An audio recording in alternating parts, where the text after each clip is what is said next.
Buenas noches, amigos. Os invitamos a un viaje eterno, que se lleva haciendo muchos siglos, porque en el inconsciente colectivo sigue residiendo la historia del viajero de otra tierra, que llega a la zona donde es posible el redivivo, el resucitado, el retornado, el reviviente, o para resumir, el vampiro. Escuchábamos un fragmento del más célebre cazavampiros, en la leyenda, en la realidad, Van Helsing. Viajeros asustados como Jonathan Harker, que escribían en un diario las experiencias y miedos al llegar a una vieja mansión con un extraño inquilino. Todas estas historias de la literatura se han colado en nuestra mente, han forjado ilusiones y miedos en noches de muchas generaciones. Lo increíble, lo alucinante, es hacer esta noche ese viaje, atravesar los Cárpatos en busca de la posible verdad.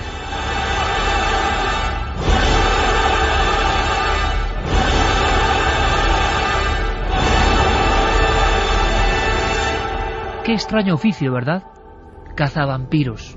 Suena evidentemente a una historia para asustar a las viejas y a los niños. Una historia imposible. Sin embargo, esta noche y no otra, descubriremos que existieron, que fueron un curioso gremio. Y hay sorpresa de última hora. Por eso esta noche precisamente se inicia el viaje, porque un gran investigador español ha llegado a una conclusión sorprendente, que nos toca de lleno, que hila nuestra patria con la patria del vampiro. Quizá el primer cazavampiros oficial era un valenciano, un español.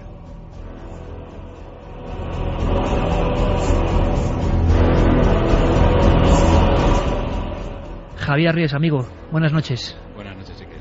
Como siempre, un placer tenerte aquí en los micrófonos de esta nave radiofónica del misterio. He seguido muy de cerca tu investigación, autor del libro Vampiros, físico de formación, es decir, una persona escéptica, pero como tantos otros, enamorada del mito, la leyenda del vampiro, que es muy amplio, muy grande, que toca siglos y a muchísimas personas.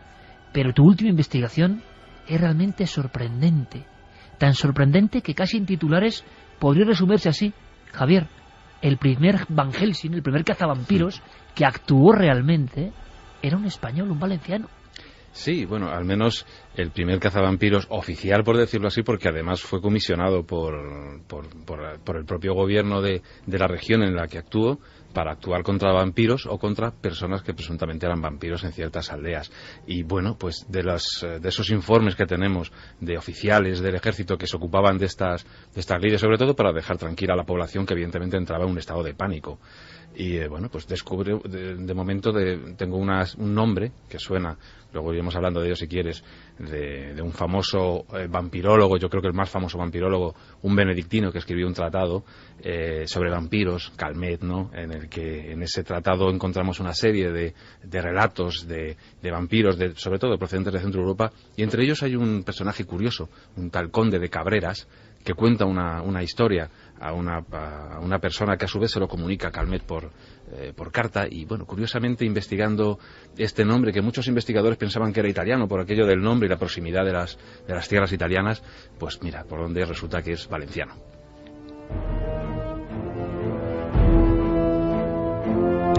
¿Cómo actuaban los cazavampiros? ¿Qué estaba pasando en aquellas aldeas? ¿Por qué en esa franja de Europa? ¿Qué arsenal o qué elementos llevaban? No eran precisamente eclesiásticos, no eran exorcistas, eran personas que actuaban concretamente. ¿Es posible que hubiese investigaciones oficiales? ¿Es posible que haya rituales de destrigoización o desvampirización de esa persona que se cree por la aldea, por los daños que ha provocado, por los fenómenos extraños, que tiene algo que es el malo, que puede revivir? ¿Es posible que estas personas hace prácticamente 300 años tuviesen ya un manual de cómo actuar?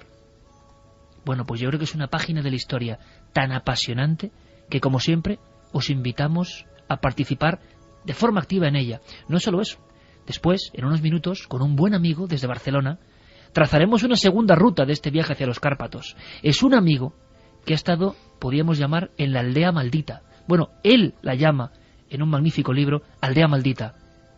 Él escribe que se ha detenido el tiempo allí. Estamos hablando de vampirismo cazavampiros y rituales de vida y muerte hace apenas 5 años. Y es que en ese país, o en esa franja de países, todo es posible realmente. Santi Camacho, buenas noches. Buenas noches, Iker. Tú me comentabas algo muy gráfico que tiene que ver con los caballos. Estas personas, que ahora conoceremos un poco más en esta noche tan especial, incluso utilizaban a los animales para las primeras detecciones de quién podía ser estrigoi, vampiro, brucolaco dentro del Camposanto. Sí, porque en el extraño oficio de cazador de vampiros, pues lógicamente se desarrollaron todo tipo de técnicas. Una de las más curiosas era la forma de identificar dónde estaba la tumba de un vampiro, porque lógicamente en un cementerio no era fácil saber cuál podía contener a un presunto no muerto y cuál podía ser un cadáver absolutamente normal. Entonces se decía que el cazador de vampiros utilizaba su caballo y sistemáticamente iba pasando con él por encima de las tumbas de todo el cementerio. Dado que el caballo es un animal que suele tener bastante miedo en general a los depredadores y el vampiro mitológicamente es un depredador absoluto, pues cuando pasaba por encima de la tumba de un presunto vampiro, entonces el caballo se encabritaba y se negaba a pisar esa tumba. Esa era lógicamente la tumba del cadáver a exhumar. Si queréis conocer más datos, más experiencias, más nombres, tenéis documentos concretos que nos pueden ayudar, podéis participar. Carmen, buenas noches. Buenas madrugadas, Iker. Y para trazar una línea con el presente, con la más absoluta actualidad, luego os contaremos una noticia de ayer mismo. Ayer mismo, y la palabra vampiro, de alguna forma, en los titulares, viene del otro lado del mundo. Vías de contacto y una encuesta ya precisa para un tema inmortal, pero esta noche repleto de novedades. En ikerjimenez.com ya pueden votar a la encuesta, el debate de la semana en Milenio 3. ¿Qué es un vampiro? Hay 2 contestaciones, mito o realidad. Por el momento, la gente opina que un mito. Sigan votando. ¿En qué porcentaje? Pues en un 66,9%. Interesante. A estas horas, un mito, ya veremos luego.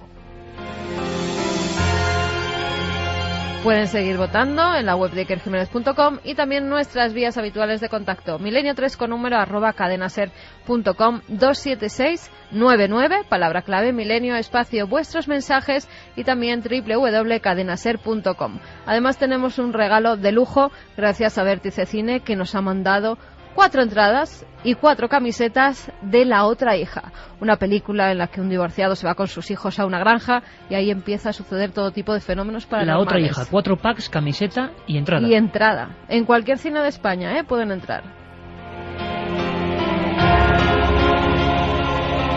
Pues estos ecos musicales también nos retrotraen a historias de la historia que parecen pasadas, añejas y que siguen teniendo increíbles novedades. Por ejemplo, Javier Arrés empieza a investigar. Empieza a investigar, Javier, porque el caso que describe este conde de Cabreras, que quizá el primer cazavampiros oficial, es estremecedor. Cuéntanos cuenta la audiencia realmente. Nosotros ya lo conocemos, pero es increíble. Ese caso es una extraña ceremonia, una comida, y pasa algo. Sí, bueno, hay que tener un poco, para enmarcar un poco la cosa, fijaros que estos territorios, son 3 territorios los que están implicados, que son norte de Serbia, Banato de Timisoara y la pequeña Valaquia. Estas 2 últimas son regiones en la frontera de Rumanía, ¿no? O sea, no se puede estar ya en pleno corazón de la Europa vampírica, por decirlo así. Y eran territorios que habían sido recientemente conquistados a los turcos después de una lucha, entonces bastante feroz, por cierto, en el que hubo bajas por ambas partes, sobre todo por el lado turco, que recibió una derrota pues brutal. Aquellas tierras estaban completamente desoladas prácticamente. La guerra las había dejado absolutamente vacías. Y los nuevos poseedores de esas tierras, que eran los austriacos, pues decidieron colonizarlas con gentes que ya estaban por allí, los pocos que quedaban por allí, y con gentes que venían del lado turco y que eran cristianos y que preferían pasarse a ese lado cristiano. De ahí nació una población de lo más curioso, los haiduks, ¿no? Que son unos colonos bastante peculiares, porque todo este territorio ya no depende de forma civil de Viena, sino que tiene una organización absolutamente castrense, militar. Los regimientos están un poco acantonados en diversas localidades de la región y son un poco los encargados, con sus oficiales, de manejar todo el territorio. E incluso los paisanos que están allí, estos haiduks, trabajando un poco la tierra, son milicianos, es decir, están allí defendiendo la tierra por si los turcos atraviesan la frontera haciendo alguna incursión para poder defenderse, es decir, en tiempo de paz están labrando su tierra en pequeños poblados y cuando es necesario toman las armas y se incorporan al servicio activo, siempre bajo las órdenes de los austríacos. Lo curioso es que estas gentes traen pues todo tipo de tradiciones, de mitos con ellos que en muchos casos asombran sobre todo a los ejércitos de procedencia alemana que se encuentran allí con una serie de casos que realmente les dejan espeluznados, ¿no? Y tenemos el caso de un soldado. Esto nos lo narra Calmet, del que hablábamos antes, que en 1751, una segunda edición que hizo de su famoso tratado, pues nos relata que él recibe una carta en la que alguien habla con este conde de Cabreras que mencionábamos antes y le relata que un soldado de su compañía, pues alojado en casa de uno de estos haiduk, ¿no? Posiblemente un haiduk potentado porque suponemos que como tiene invitados tenía posibles, por decirlo así. Bien, pues este hombre sentado a la mesa para comer con su anfitrión y con los invitados, estaban departiendo tranquilamente cuando de repente entra un invitado no esperado, por decirlo así, por la puerta, y él observa con extrañeza que todos los que le rodean pues se quedan espantados, blancos, pálidos, y sobre todo el que más pálido se encuentra es su anfitrión, ¿no? Nadie dice una palabra, todos comen, allí nadie dice nada, él se supone que desaparece y al día siguiente se encuentra con que le dicen que su anfitrión ha muerto y al preguntar que cómo es eso, pues le dicen que es que la persona que ayer se sentó a su mesa era su padre que había sido muerto y enterrado hacía 10 años. Aquí tenemos la extraña historia, aunque repetida en documentos, de un retornado, lo que sería alguien que vuelve de la tumba en la creencia popular. Al tener constancia de este caso, comienza una investigación oficial de ese cazavampiros que tú descubres que es, bueno, pues un español, un valenciano. Claro, bueno, pues este soldado, que seguramente pertenecía a la misma compañía que nuestro conde de Cabreras, pues bueno, asombrado y después de preguntar en la aldea, pues cuando ve a sus oficiales generales de su regimiento, les comenta el caso y lo extraño del asunto. Tanto es así, tanto intriga a los oficiales que deciden mandar a un comisario para investigar los hechos. Este comisario es nuestro conde de Cabreras, que es el que se supone que narra los hechos a la persona que a su vez se los comenta a Calmet por carta. Y bueno, pues él se presenta allí con órdenes de sus oficiales, acompañado de otros oficiales, acompañado de cirujanos médicos y con una persona lega experta en leyes, pues para tomar nota un poco de lo que allí ocurre. Y nada, llega allí, pregunta y le contestan lo mismo que le han dicho al soldado. Un poco le confirman la historia que el soldado le había contado previamente de este conde de Cabreras. Identifican perfectamente que la persona que se sentó a la mesa había sido enterrada 10 años antes. Efectivamente, que era el padre del anfitrión de este soldado, que al ver al entrar a su padre se había muerto, porque era una tradición que incluso podemos encontrar en las islas griegas, ¿no? Que cuando viene un no muerto y se sienta a su mesa, solamente con mirarte, con pronunciar tu nombre, sabe que estás finiquitado, por decirlo así. Pues este hombre no solamente investiga a la gente de la casa, pregunta por el pueblo, es decir, trata un poco de ver todo tipo de posibilidades a la historia que le han contado. Todo el mundo le confirma lo mismo, que sí, que la persona que habían visto, según los comensales, era el padre y esa persona que había muerto. Él investiga, el padre efectivamente había sido enterrado hacía 10 años y por lo tanto el siguiente paso que da es ir a comprobar si realmente ese no muerto está, como dicen esas gentes de ese lugar, incorrupto en su tumba. Abren la tumba, acompañado de los haiduks del local, y bueno, la sorpresa de todos es que, según aparece en el testimonio de esta gente, pues el cuerpo aparece incorrupto y mostrando los signos típicos de un vampiro, con todos los ojos, boca, digamos todos los orificios del cuerpo echando sangre. Y bueno, evidentemente pues el miedo se apodera de ellos y toman la decisión, que ya veremos.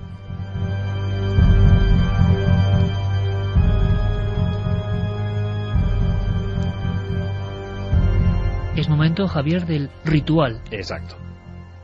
¿Qué ocurre? Pues en este caso el conde de Cabreras es militar, no lo olvidemos, y evidentemente seguramente una persona muy pragmática y que pues está al mando de una división y lo único que quiere es evidentemente que esa compañía de haiduks, que para él son muy supersticiosos, quede tranquila. Pues me imagino que lo que hace es preguntar a los propios haiduks cuál debe ser el remedio a tomar, y aprende la primera lección de un cazavampiros. Una de ellas es cortarle la cabeza al supuesto vampiro. Así proceden. Le cortan la cabeza y vuelven a enterrarlo. La sorpresa viene cuando resulta que no es el único vampiro, cuando seguramente, posiblemente en alguna localidad cercana, le dicen que hay más casos y se encuentra con otros casos más, y la cosa continúa.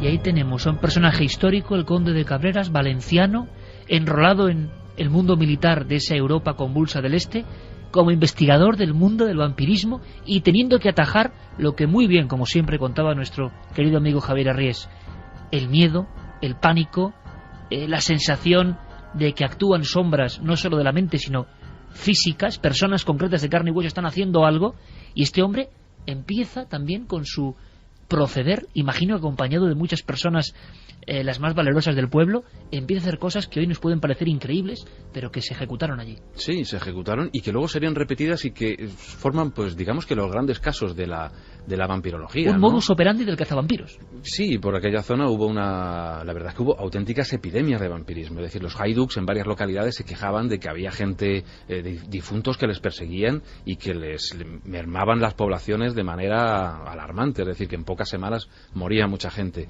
Y los oficiales se veían del ejército austriaco se veían obligados a tomar medidas y iban acompañados de otros oficiales, como decíamos antes también de cirujanos y de médicos que pudieran comprobar el estado de los cadáveres de los supuestos vampiros y con gentes de leyes que pudieran también un poco pues hacer un poco de albacear de que eso estaba ocurriendo tal como decían los informes militares. Hay una decapitación como primer término a este difunto revivido según la leyenda y la creencia de sus vecinos, y otros casos donde aparecen incluso los clavos como elemento protector, ¿no? Efectivamente, el segundo caso con el que se encuentra nuestro conde acaba así, con un clavo en la cabeza, y es que le cuentan que hay otro vampiro, un vampiro en este caso que llevaba muerto más de 30 años, fíjate la cantidad de tiempo que afirmaban esta gente que llevaba ya paseando, por decirlo así, este no muerto, y según su testimonio, primero visitó a un hermano suyo, al que dio muerte inmediatamente, es decir, en cuestión de menos de 24 horas, el vampiro absorbía la sangre de su víctima y la dejaba cao prácticamente, la dejaba ya pues muerta. Luego, cuando acabó con su hermano, su siguiente víctima fue su propio hijo, y por último, un criado. Fíjate que todo esto se adapta a eso que conocemos de los vampiros, y es que a por quien primero van es aquellos que son más directos suyos, aquellos que son su familia, sus amigos, sus seres más queridos en vida. Y bueno, pues nuestro conde, evidentemente yo creo que vuelve a hacer lo mismo, vuelve a indagar en esa zona. Yo creo que incluso son poblados probablemente diferentes, quizá de etnias diferentes, porque ya no toma la misma precaución de cortar la cabeza, sino que toma otro método que es más propio de otras regiones, más al norte, que es plantar un clavo en la cabeza del supuesto vampiro, es decir, clavar un clavo de gran tamaño en la cabeza del vampiro. Este tipo de ejecución, por ejemplo, lo observamos en la República Checa, en cementerios como el de Čelakovice, un cementerio dedicado a los vampiros posiblemente del siglo X o XI, nos estamos remontando muy atrás, en el que aparecen ya cráneos con clavos, con cuchillos entre las mandíbulas, etcétera. Bien, pues seguramente, este nuevo poblado sería quizá de pobladores checos o alemanes o bohemios. Yo no sé ahora los miles de amigos, cientos de miles de amigos que están casi en nuestro carruaje, ¿verdad, Santi? ¿Verdad, Carmen? Un carruaje que me imagino yo con esas ruedas de madera, casi chirriando por esos puertos, que hay que imaginar lo que era el viaje a la Europa del Este en aquella época. Javier, estamos hablando las intervenciones de este cazavampiros español que tú recuperas para la historia, y lo sé bien después de meses de investigación, de consultar legajos, documentos concretos de personas importantísimas que reinaban sobre todo esa zona. Es muy curioso porque da la sensación, o nos da la sensación, de que todo esto formaba parte de una realidad que nosotros, o que en la Europa más occidental apenas se podía creer. Pero estamos hablando de que algo debía ocurrir, algo debía pasar con estas personas. ¿Qué fecha le ponemos a las intervenciones del conde de Cabreras? ¿De qué época estamos hablando? Pues estamos hablando de las siguientes fechas. En principio, no podemos determinarlo exactamente, pero podemos tratar de adivinar un poco o dejar una franja un poco más concreta. El conde de Cabreras cuenta estas historias en 1730. En una ciudad que ahora mismo está en Alemania, que es... Friburgo, ¿no? Exacto, en Friburgo. Y es 1730 la fecha que nos da, y dice que ocurrieron como 15 años antes. Entonces, si pensamos en que hubo la guerra entre los austriacos y los turcos, esta guerra que comentábamos en la cual los austriacos habían adquirido estos territorios, y que terminó en empezó en 1715, pues posiblemente entre esa fecha y 1730 se daría este caso, con lo cual sería de los primeros. Yo tengo una teoría, y es que en 1719 fue cuando fue nombrado conde, el conde de Cabreras, por el emperador, y fue a Viena, seguramente para que el propio emperador le condecorara con este título.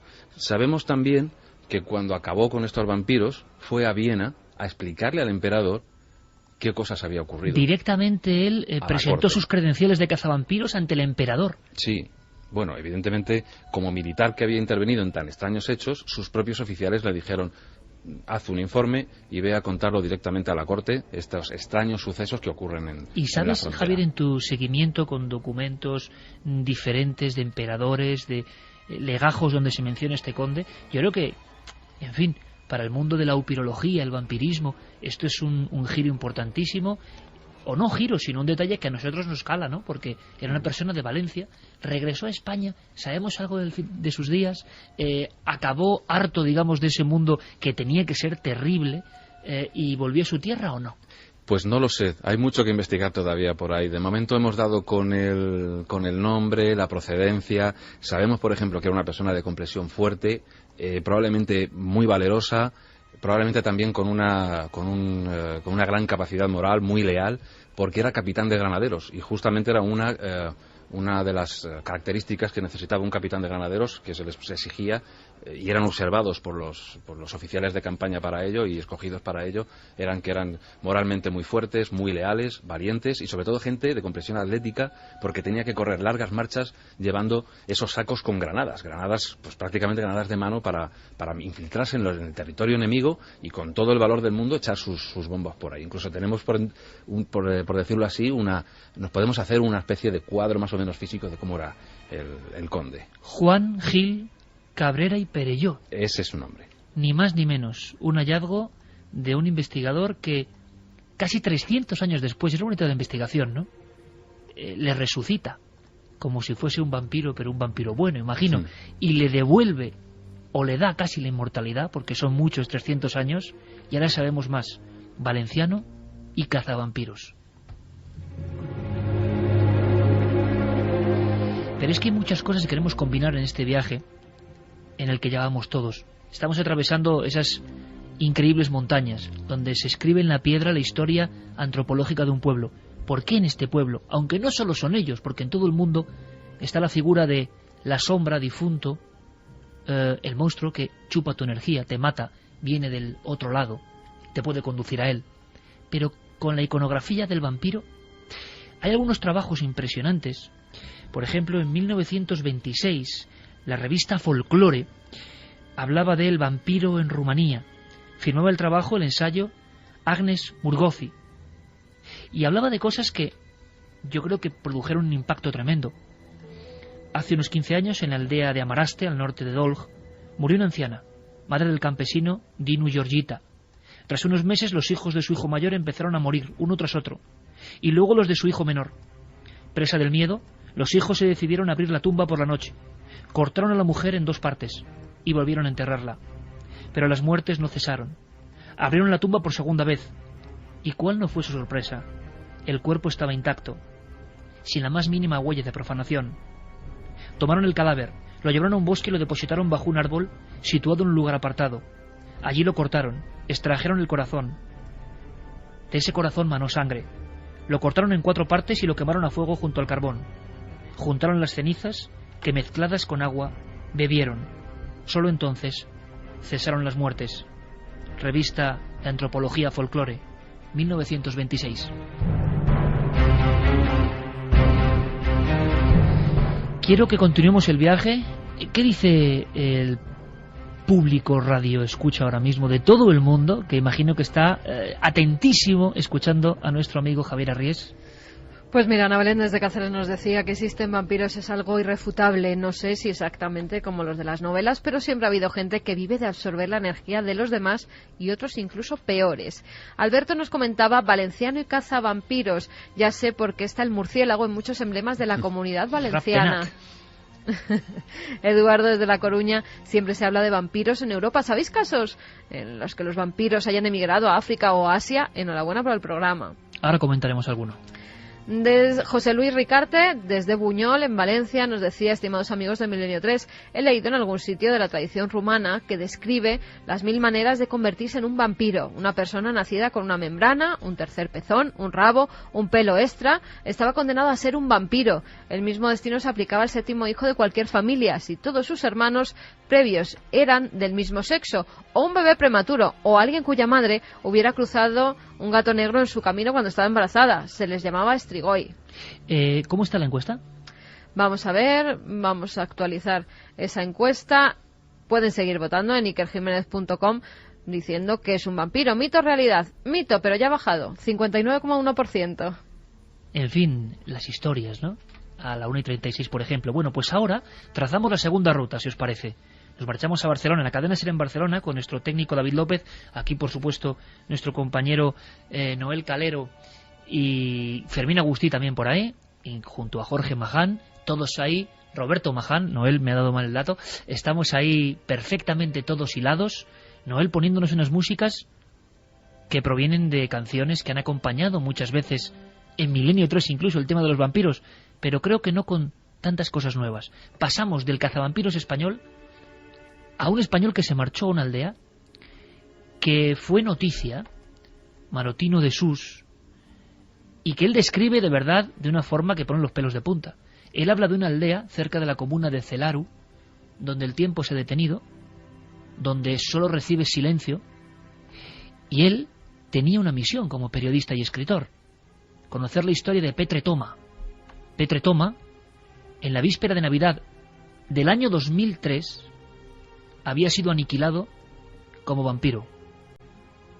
Al parecer se había aparecido, o aseguraban que le habían visto vagando por unos parajes después de muerto. Había sido víctima de un ritual de cazavampiros en ese pueblo, ya en enero del 2004. La noticia era tan potente que Álvaro se marchó para allí, y ahora está, como decimos junto a David López, en la cadena SER en Barcelona. Álvaro, buenas noches. Hola, buenas noches. Como siempre, muchísimas gracias por acudir a la llamada de Milenio 3. Yo he vuelto a releer Tu Guardianes de la Memoria, tantas veces mencionado aquí como libro ya de culto. ¿Me puedes hacer una foto, Álvaro? ¿Puedes hacer que este viaje continúe con tu Polaroid, digamos? Porque yo no sé si impresiona tanto el caso, que impresiona, como tu descripción de ese lugar, donde, claro, es que uno puede volver a creer en los vampiros. En ese pueblo uno puede volver a creer en vampiros, ¿no, Álvaro? Sí, ciertamente. Esto fue una noticia muy breve que publicó El País en el 2003 que decía que se estaba haciendo un juicio en Rumanía por unas personas que habían profanado una tumba, digamos, y habían hecho toda suerte de perrerías al difunto, digamos, convencidos de que era un vampiro y que tenía que hacerle, arrancarle el corazón y una serie de rituales, ¿no? Entonces, siguiendo esta noticia, pues bueno, yo andaba buscando ese tipo de noticias para este libro que has mencionado tú y dije, bueno, me voy para allá, voy a ir a este pueblo a ver qué pasa en este pueblo, que todavía siguen llevando a cabo rituales contra los vampiros. ¿Y qué te encuentras, Álvaro? ¿Cuál es la imagen? Pues realmente, primero me costó muchísimo encontrar el pueblo, ya no en un mapa, sino sobre el terreno. Y realmente me habían dicho, este pueblo es muy difícil de encontrar, está muy escondido, es un pueblo con muy muy pocos habitantes, muy apartado del exterior, y realmente, digamos, a medida que me iba acercando al lugar y yo iba intuyendo que el pueblo tenía que estar por ahí cerca porque todas las indicaciones marcaban eso, era como realmente como decías, bueno, pero ¿dónde diablos está? O sea, yo tengo que estar en el pueblo. Y de pronto, digamos, tirando ya por caminos de cabras, no sé qué, no sé cuántos, aparecía el pueblo prácticamente escondido, que de hecho este pueblo, como te has dicho antes, está en la comuna de Celaru, que Celaru viene de la palabra celare, que significa escondite, y era un pueblo que en la época de los otomanos, como me comentabais antes, porque en realidad esta zona de la que hablamos es casi la misma zona que la historia, que donde ocurrió la historia que de la que estabais hablando antes. Que es otra casualidad que teníamos ahí guardada, ¿no?, en el aspecto de que casi en el mismo marco temporal. Exacto. Y el marco geográfico, pero corriendo el calendario 300 años, pasamos de un cazavampiros español a una persona, un periodista español, buscando otra historia que parece del mismo tiempo, pero es que es el 2004.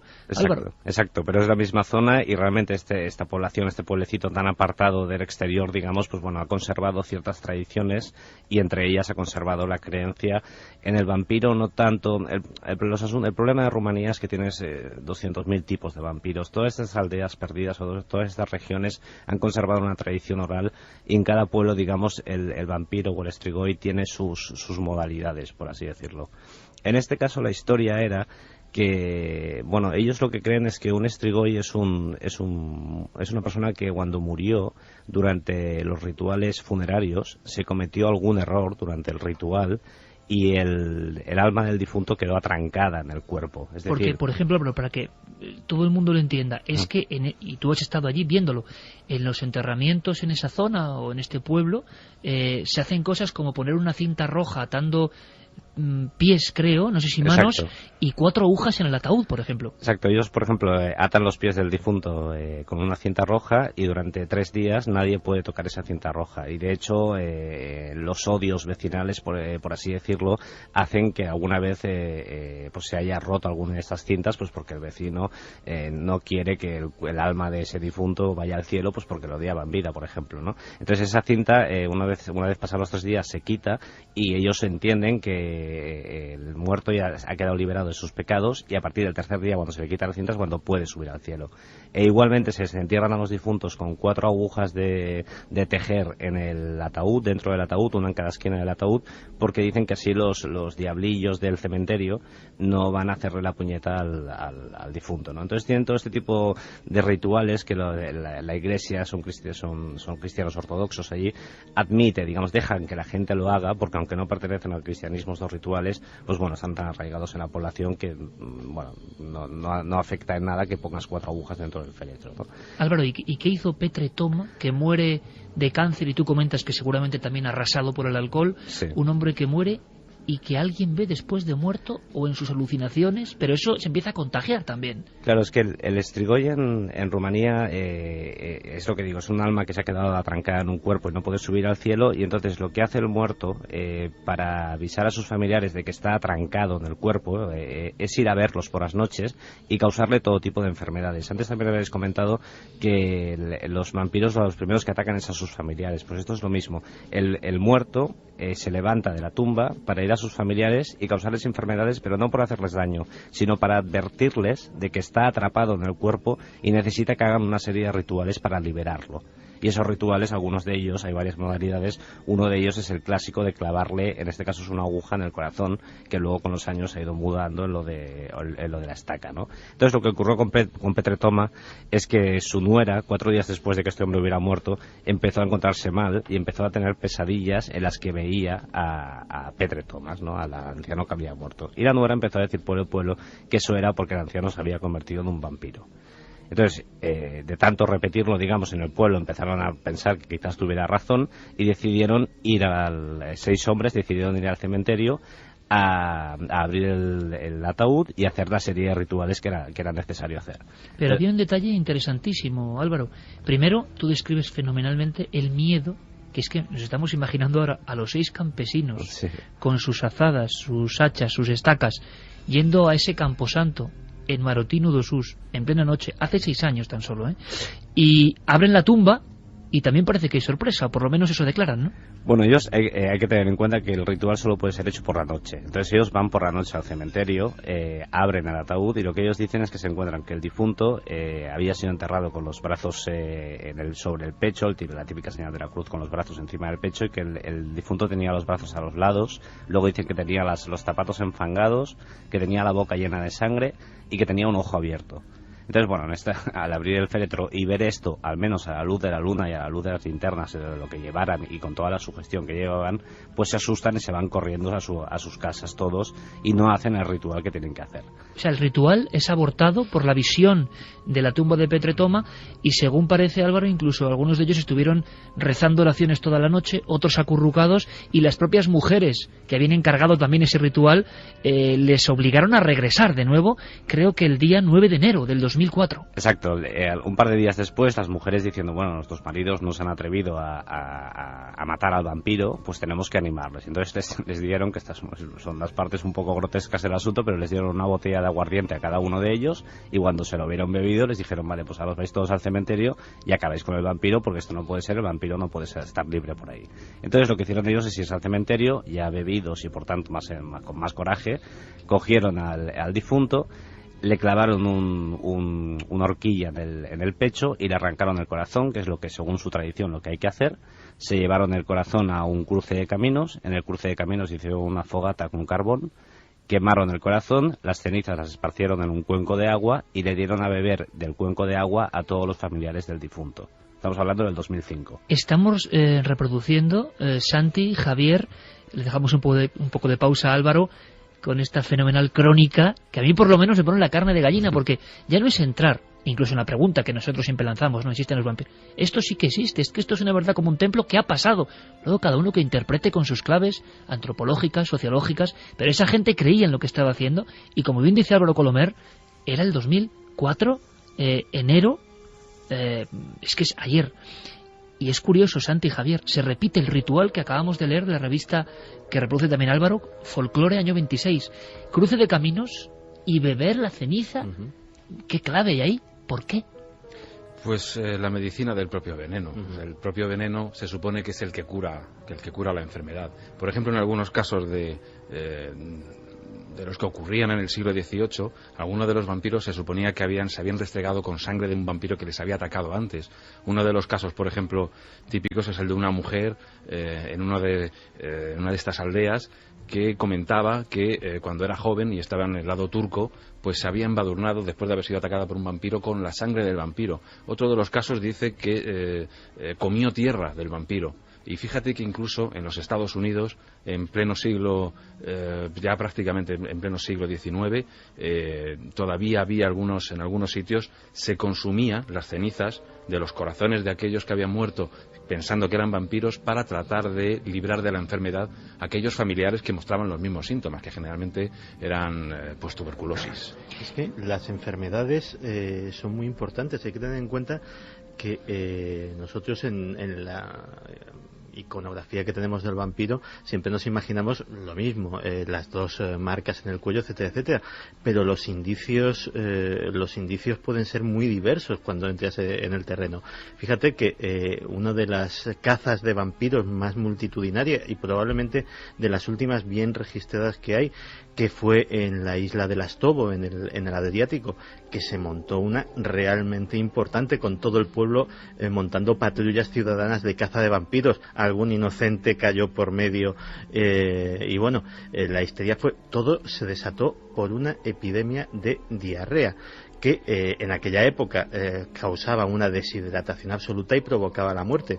Pues automáticamente la isla está casi enfrente de Dubrovnik, estamos en plena zona vampírica, pues en la isla se empezó a decir que unos marineros habían dejado un vampiro en uno de los barcos que habían hecho escala en la isla, y ya te digo, se montó un incidente bastante importante y de los más grandes de este tiro. Es muy curioso, Álvaro, porque después de este ritual perfectamente ejecutado, como mandaban los cánones antiquísimos, resulta que las personas que, por ejemplo, veían a Petretoma con la cara pútrida apareciéndose por las ventanas o vagando por los campos, esas personas que tienen alucinaciones, sea efecto placebo o no, pues decrece su malestar, como siempre ocurre en todos los casos, el exorcismo se ha producido de alguna forma, vuelve la tranquilidad, y lo más sorprendente es que llega una denuncia por parte de la hija del desdichado Petre Toma, pero ya lo que riza el rizo es que esa mujer no denuncia que hayan de alguna forma considerado vampiro a su padre, le hayan hecho el ritual de destrigoización, hayan afirmado que realmente es un muerto que no ha muerto y que vaga. Lo único que parece que preocupaba a la hija de Petre Toma, y esto fue noticia en toda Europa, es que no estaba el corazón, lo habían quemado, y por lo tanto había ya problemas por si había que hacer algún otro tipo de ritual, ¿no?, con esa víscera. Claro, esta mujer había abandonado el pueblo y vivía en la ciudad, digamos, más cercana. Entonces, cuando ella se enteró de que le habían hecho todo este ritual a su padre, pues montó en cólera y les advirtió de que los iba a denunciar delante de la policía. De alguna forma, ella en el pueblo era vista como una exiliada, como una desterrada, como alguien que ya no había querido vivir con ellos, y entonces en el pueblo pues también le tenían cierta inquina, por así decirlo. Entonces, ella denunció, y es cuando el caso saltó a la prensa, porque cuando se anunció que se iba a hacer un juicio de una mujer que denunciaba a unos hombres que habían hecho un ritual contra vampiros, contra el cadáver de su padre, es cuando la prensa rumana, digamos, reaccionó. Y cuando la prensa rumana reaccionó, la prensa europea reaccionó, porque realmente la noticia era muy curiosa, ¿no? Entonces empezó el juicio, y lo que todo el mundo se quedó patidifuso, digamos, cuando de golpe la mujer dice, no, yo no estoy denunciando a estos hombres porque hayan considerado que mi padre es un vampiro. Yo los estoy denunciando porque yo lo que tenía entendido es que a los difuntos, a los vampiros, hay que clavarles una aguja en el corazón. Y como estos hombres le han quemado el corazón a mi padre, yo no tengo ningún corazón donde clavar una aguja. Y por tanto, yo tengo la idea de que mi padre, su alma se ha quedado atrancada en la tierra por los siglos de los siglos, y mi padre nunca podrá llegar al cielo por culpa de lo inútiles que son estos señores. O sea, que lo que contaba Javier Arries, Álvaro, en textos y documentos del 1700 y pico, de alma atrancada y cómo sacarla de su limbo, claro, se repetía en el 2004, claro, 2005 ya con los juicios Claro, entonces hubo un juicio precisamente por esto, para ver si esta mujer tenía razón o no en denunciar a los que habían quemado el corazón de su padre. Entonces su padre, pues el alma estaba por siempre atrancada en la tierra. Fue un caso como muy interesante, a la vez también muy entretenido. Era una situación muy curiosa, digamos. Y es por esto que la prensa se hizo eco, y por lo que yo fui allí, porque la historia era tan rocambolesca que se merecía un reportaje. Y un reportaje sensacional, Álvaro. Os voy a poner un documento. Quiero que Santi, Javier, Carmen, todo el equipo, escuchéis muy atentamente. Es una pequeña, no sorpresa, porque surgió casi de casualidad, y va muy al hilo de lo que está contando Álvaro Colomer y lo que ha contado Javier Arries, y es seguir la senda de ese mito o no mito, poderosísimo, imbricado en el inconsciente colectivo de un pueblo, o de muchos pueblos, que es el que muere y vuelve. Era un compañero técnico en la cadena SER, Pablo Climent, que un día, preparando un programa, empieza a recordarme una historia que él le marcó y le produjo pesadillas. Él salía con una chica que conoció en Bulgaria, pero esa chica de Bulgaria tenía un secreto en la muerte de su abuelo, un secreto de familia que un día le confesó. Cuando Pablo Climent, buscando músicas, como siempre hacemos en las horas previas de Milenio 3, me contó aquella historia, yo, he de confesarlo, me conocéis un poco, le arrastré casi por las solapas, no quería contarlo. Por favor, tienes que contar esto, con una verdad tremenda. Él simplemente cuenta lo que su traumatizada amiga le contaba como estigma de familia. Vamos a escucharlo. Pues bueno, esta historia empezó hace unos años, en el 2002, si mal no recuerdo, por un viaje de estudios a Bulgaria, donde ahí conocí a esta chica. Y bueno, pues en fin, tuvimos una relación, y ella con el tiempo me contó una historia que le había acontecido a ella en el entorno de su familia. Y entonces esta chica me contaba que ella de pequeña se crió en el pueblo de sus abuelos, un pueblo llamado Dragosani, en pronunciación rumano Dragosani. Es un pueblo que está situado en Valaquia, pero cerca de las estribaciones meridionales de los Cárpatos. Un pequeño pueblo de unos 22.000 habitantes aproximadamente. Y cuando ella tenía 6 o 7 años, pues disfrutando de este entorno natural privilegiado, estas zonas boscosas, un paisaje, por lo poco que conozco, un paisaje muy agradable, pues su abuelo falleció cuando ella tenía la edad de 6-7 años, que tenía ella, año 85, 86 más o menos. Su abuelo falleció de una manera repentina. Parece ser, ella era pequeña, no lo recuerdo, pues pudiera ser un infarto de corazón, un derrame cerebral, una muerte, o sea, no No estuvo postrado por un tiempo por una enfermedad, sino fue una muerte más o menos repentina. Bueno, pues a raíz de eso se desató un suceso peculiar. Ella recuerda que fue llevada de vuelta a la ciudad por un pariente suyo, por una familia suya, y ella pues estuvo un largo tiempo sin volver allí, pese a que su abuela quedó sola y pues más o menos, no desatendida, pero en cierta soledad. Y bueno, ella con el paso del tiempo se enteró, precisamente por la familiar que la llevó de vuelta a la ciudad, que durante el entierro de su abuelo ocurrió un hecho muy peculiar. Consistió en que a su abuelo, antes de enterrarle, durante no sé muy bien si el velatorio o el propio entierro, el funeral, pues por no se sabe muy bien qué motivos, varios vecinos le clavaron una estaca en el corazón. Y por lo visto no una vez sino dos, estaca de madera en el corazón y por dos ocasiones. En busca de una explicación. Iker Jiménez, Milenio 3. 1:54, nuestro viaje particular a la Europa del vampiro. Javier, te estabas quedando con una cara año 85, 87, y el abuelo es estacado seguramente como quizá posible remedio anterior para comprobar o que no se entierra vivo a alguien o por alguna sospecha, que es algo peor, ¿no? Claro, evidentemente. Hay las dos cosas ahí. Por un lado, había un miedo desde la Edad Media a ser enterrado vivo, por supuesto. Entonces algunos dejaban la disposición de que les clavaran alguna aguja, por ejemplo, en algún órgano vital, como era cerebro o corazón, para evitar que... que se pudieran pues despertar, ¿no?, en ese trance horroroso de verte enterrado vivo. Pero evidentemente la tradición más antigua del destacamiento no tiene nada que ver con el miedo a ser enterrado vivo, sino con el miedo de los vivos a que el muerto se levante en vida. Álvaro Colomer, compañero, imagino que nunca olvidarás la diapositiva de no sé cómo fueron las noches en aquel lugar, al margen del caso en sí de Petre Toma, que ya era bastante. El ambiente, todo ese ambiente, si no lo vives, si no lo pisas, si no estás allí con tu libreta tomando notas, no lo puedes creer, ¿no? Esa Rumanía no te la puedes creer hasta que no la sientes. No, además hay un dato muy curioso, es que cuando yo llegué a este pueblo, yo iba con una traductora, pero era una chica muy joven de ahí, de una ciudad cercana, y ella estaba como todo el rato como muy nerviosa, me decía que estos pueblos, que eran pueblos muy cerrados, mejor no meterse y tal. Entonces, pero bueno, llegamos al pueblo y empezamos a atravesar la arteria principal, que en realidad la arteria principal era como un pueblo del oeste, de esos de las películas, de una arteria con casas a los lados y se acababa el pueblo, por así decirlo. Entonces, a medida que íbamos avanzando, nos empezaban a caer petardos en nuestras espaldas. Y bueno, no entendíamos. Yo en un momento dado pensé, no sé si es una bienvenida o es que nos están expulsando, digamos, ¿no? Y entonces al cabo de un rato apareció el alcalde o algo parecido a un alcalde y me dijo, dice, oye, ¿quiénes sois? Porque la gente se está tirando petardos y tal, y esto es cuando no es una señal de lárgate de aquí, no queremos que estés aquí, digamos, ¿no? Entonces, claro, tú llegas a un pueblo y ves que todo el mundo, a la medida que tú avanzas, va tirándote petardos desde las casas, desde las vallas de las casas a tus espaldas. Claro, el ambiente, digamos, era bastante hostil.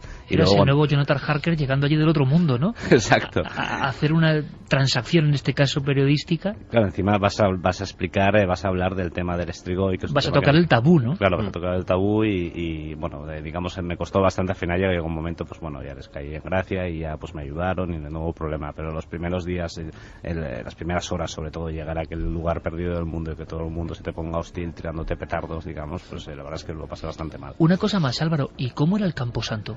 Hemos visto algunas fotos, algunas imágenes difusas, pero ¿cómo era el lugar donde fue exorcizado este Strigoi, supuesto Strigoi Petre Toma? Imposible llegar. O sea, intenté ir al Camposanto 2 veces y me salían al paso y me decían que ni se me ocurriera traer al Camposanto, que yo no era bienvenido al Camposanto. Entonces no llegué a entrar al Camposanto. O sea, mantenían su tradición. Sí.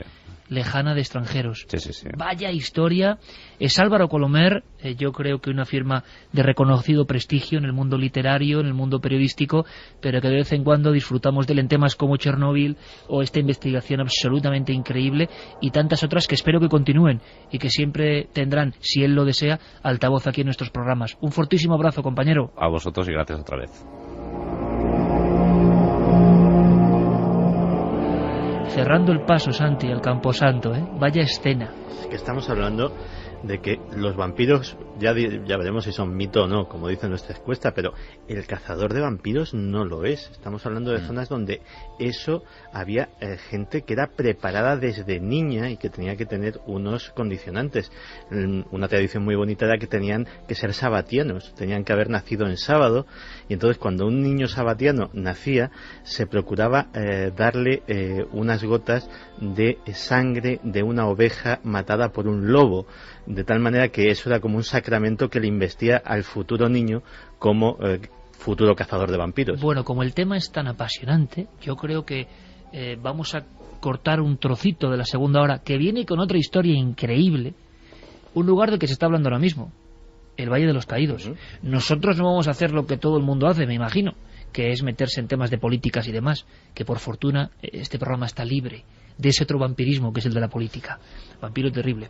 Y nosotros vamos a hablar de ese lugar como lugar simbólico, como lugar con secretos, como lugar con historias tremendas y muy poco conocidas. Hablan de que en principio pudo ser una gran pirámide. ¿Una especie de locura o no? Bueno, vamos a contarlo con nuestro amigo David Zurdo, que va a estar aquí. Pero te pido, Javier, que te quedes un poco, porque hay muchas preguntas, muchas cuestiones, y hay que saber algo más de ese oficio de tinieblas, los cazavampiros. Continúa nuestro viaje, en busca del mito, la leyenda y la verdad. Hemos aprendido dos cosas, y es lo que nos interesa siempre. Conocer historias, datos. La investigación de Javier Arries, autor del libro Vampiros, físico, investigador, comunicador, llegó hasta documentos de Carlos VI, si no me equivoco, emperadores de Austria, de toda la zona de Austria-Hungría, para llegar a saber que el primer cazavampiros posiblemente que se vio enfrascado en unas historias dignas de la novela era el conde de Cabreras, y hemos dado su nombre que resuena hoy, que resucita hoy para un montón de personas: Juan Gil Cabrera y Perellós. Perellós. Ahí está el documento, 1714-1730, la horquilla. Investiga varios casos de difuntos que parece que vuelven.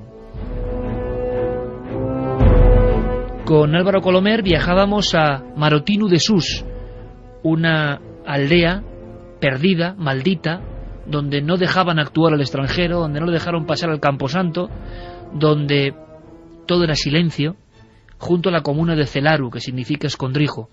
Allí 6 campesinos, después de un primer intento fallido, prácticamente desmembraron y arrancaron el corazón del que creían un vampiro, que se aparecía en sueños y visiones de algunos familiares.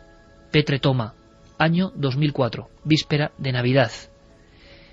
Ponemos un punto prácticamente y final a esta historia de los vampiros, como para hacer creer que a pesar del mito siguen muy presentes, viendo con las tecnologías digitales las noticias de la prensa mundial.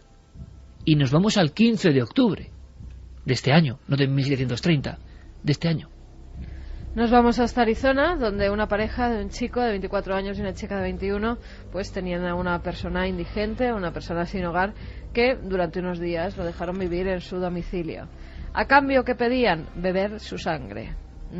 Cuando esta persona, después de intentar ser asesinada porque se negó a darles ya más sangre, le cortaron con un cuchillo, él logró escapar, y cuando denuncia ante la policía les cuenta toda la historia, que eran muy fanáticos de las series, de las películas vampíricas, y que ellos mismos habían querido probar la sangre humana, y él, al negarse, después de haberle dado durante días pues varias veces de beber de su propia sangre, decían que en el brazo hacían una especie de corte y ellos chupaban de esa sangre, pues que le han intentado asesinar, y ahí es donde ha quedado la noticia, en Arizona. 15 de octubre, repito, o sea que el mito, impulsado por las películas, los libros, pues está ahí, más vivo que nunca, tan vivo como la sangre humana. Sabemos que hay, y lo hemos contado en este mismo programa, historias vampíricas en todo el mundo y desde el principio de los tiempos prácticamente. Casi hay tablillas cuneiformes en las viejas bibliotecas recuperadas de Nínive, de Mesopotamia, donde hablan de muertos que vuelven y que quieren o el hálito vital o chupar la sangre, para matar, para aniquilar, para seguir vivos. Es muy curioso porque la influencia de las películas es tremenda en los días que corren. De eso hablaremos un poco también en la tercera hora, en otro sentido. Revisando hemeroteca, para nuestro programa hermano, para Cuarto Milenio, es una sensación muy curiosa revisar la hemeroteca, compañeros, porque vas pasando rápidamente un sinfín de cosas, de tiempo, de cronología detenida ahí, como una membrana. En una página del caso salía un niño de Móstoles, vestido de Superman, que había saltado por la ventana, convencido de que era Superman. Es decir, cómo el celuloide, los ejemplos iconográficos de lo que es estar en la moda, en la vanguardia, influyen. Pero todo esto, como siempre, en mi opinión, es muy superior a la ficción. Siempre nos pasa lo mismo. La ficción se queda con unos elementos, los exagera. No hay más que ir a los ensayos, a los investigadores, como el caso de Javier Arries, y darse cuenta que en los puros documentos hay cosas mucho más potentes. Santiago Camacho, como acostumbra, acababa la primera hora con unos datos de estos que, desde la infancia, personas preparadas para ser cazavampiros. Más documentos, más datos. Ese oficio era un oficio, se pagaba por ello, podía hacerlo cualquiera. ¿Hay más personajes de los que quedan documentos? Bueno, por un lado, en el caso del conde de Cabreras, en realidad lo que tenemos es un oficial que tiene que hacer una labor de pacificación de una gente que está pues prácticamente que ha entrado en pánico colectivo y que tiene que dejarlos tranquilos de alguna manera. Pero como bien comentábamos antes, sí que hay gente dentro de la tradición de la propia cultura que realmente cree que pues son cazavampiros, y uno de ellos, por ejemplo, también son los famosos Dampir, es decir, los hijos de vampiros, los hijos póstumos de vampiros. Se supone que son los mejores cazavampiros, que son capaces de verlos y de capturarlos de algún modo. Sigue habiendo, y todavía se puede encontrar trabajos folclóricos en los que, por ejemplo, en determinadas etnias, en Serbia, en Rumanía, en Bulgaria, se pueden encontrar todavía auténticos cazadores de vampiros especializados, e incluso hay documentos del siglo pasado con nombres, apellidos y el salario que cobraban por hacer su trabajo, su labor. Hay uno que investigando el tema me hizo mucha gracia, porque el pueblo, para compensar un poco pues, los gastos que había tenido y pagarle, aparte de su dinero como cazavampiros, le había dado también un caballo y ropa interior de recambio. O sea, que sería un lujo en la época, claro. Claro, evidentemente. Entonces, ves que les pagaban con especias, con dinero, en algunos casos también con ganado, y por lo visto es impresionante el ver una ceremonia de estas, porque saltaban de un lado para otro tratando de cazar al vampiro. Solamente ellos lo veían. En algunos casos iban armados con armas de fuego para cazarle. En otros hay una serie de rituales bastante más complejos todavía, y podían tirarse una semana entera de cacería hasta que daban con él. Y entre las etnias, por ejemplo, gitanas de Serbia, es algo bastante típico, y hay gente que tiene fama en su familia de haber tenido auténticos cazavampiros de gran renombre.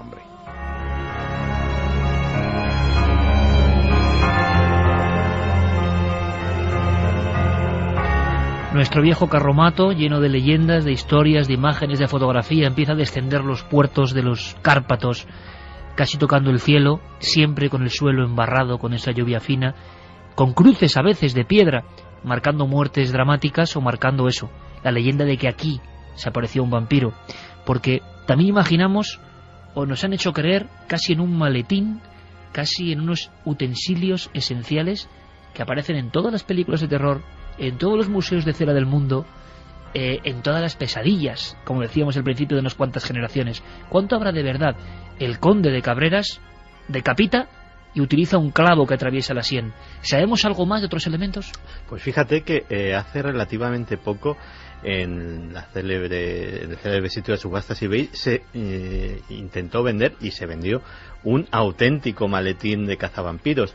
Y es que las técnicas efectivamente eran de lo más variadas. Sobre todo llaman la atención no tanto las técnicas de ejecución como las técnicas de detección. Una de las cosas, por ejemplo, que no podía faltar en el maletín del cazavampiros era una buena provisión de sal o de ceniza para esparcir alrededor de las tumbas y ver si había pasos delatores de que en alguna de ellas había un no muerto. Pero fíjate que estamos hablando de cosas que parece que ser muy antiguas. En 2005 la Universidad Nacional Autónoma de México hizo un curso de cazavampiros, un curso universitario, obviamente orientado para folcloristas, para antropólogos, pero en el que se daban absolutamente todas las claves conocidas de este oficio. Debió de ser una asistencia apasionante, desde luego. Javier, y ya por último, antes de escuchar algunas preguntas y saber cómo ha quedado un poco, cómo va esa encuesta, ¿Cuándo desaparecen? Así como los vampiros han desaparecido en la bruma del tiempo, y sin embargo el cine y la cultura popular los mantiene vivos, inmortales, con la sangre fresca siempre. Siempre el vampiro vuelve, y la famosa frase que dice que el gran poder de esta figura reside en que nadie o casi nadie cree en su existencia, pero su éxito social es abrumador. Bueno, pero las figuras como los cazavampiros, que no tienen sentido en un mundo mecanicista como el actual, ¿cuándo languidecen? ¿Cuándo se empiezan a disolver en el tiempo estos curiosos exorcistas? Pues supongo que cuando la ruralización va dando paso a una urbanización y cuando esa cultura popular, esa cultura de los pueblos va desapareciendo. Pero insisto, evidentemente nuestra cultura urbana donde va a ir a parar es generalmente a las ciudades. Nuestras cámaras están siempre orientadas a las calles de nuestras ciudades, y en ese otro mundo que apenas conocemos pero que es la mayor parte de la tierra, en los campos, eso sigue existiendo, y de vez en cuando nos enteramos por cosas como la de Marotino de Sus, pero siguen ahí. El último caso, por ejemplo, de vampiros del que tengo noticia es del año pasado, en Serbia, en un pueblecito en el que se supone que 2 ancianos octogenarios que habían muerto pues empezaron a molestar a todas las gentes de una calle de esta población, y bueno, pues la gente va con sus ajos para defenderse de él, y causó una conmoción bastante tremenda. Se fue emitido por la televisión serbia, y se podía ver pues a muchas personas del pueblo contando historias parecidas, e incluso que algunos habían visto una figura tenebrosa que intentaba colarse en las casas, dando golpes, molestando, y le achacaban estos hechos a estos 2 ancianos que habían muerto hace poco, octogenarios como digo, y la cosa sigue ahí. Y insisto, todavía se pueden ver por ahí en algunos documentales etnográficos gente que te dice o te comenta cómo hace para acabar con vampiros, es decir, que el oficio continúa.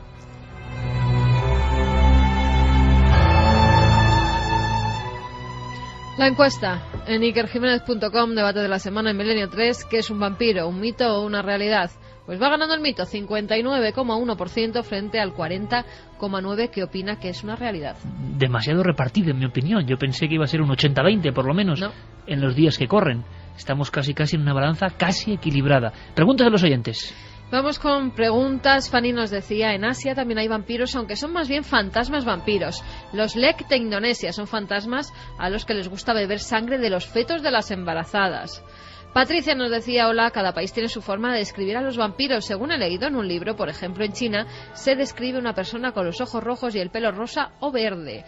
Jordi desde Tarragona, en el pueblo de mis abuelos, donde veraneaba, había una fuente donde contaban que por la noche salía sangre e iban a beber unos niños que vivían en el bosque. Nos tenían aterrorizados. Bueno, vaya leyenda, porque eso es una leyenda evidentemente, pero cómo la memoria popular puede generar cosas que, en mi opinión, lo vemos luego en un guión de Hollywood y decimos, qué maravilla, ¿no? Los niños del bosque beben agua de la fuente de sangre, pero esto es en un pequeño pueblo de Tarragona, ¿no?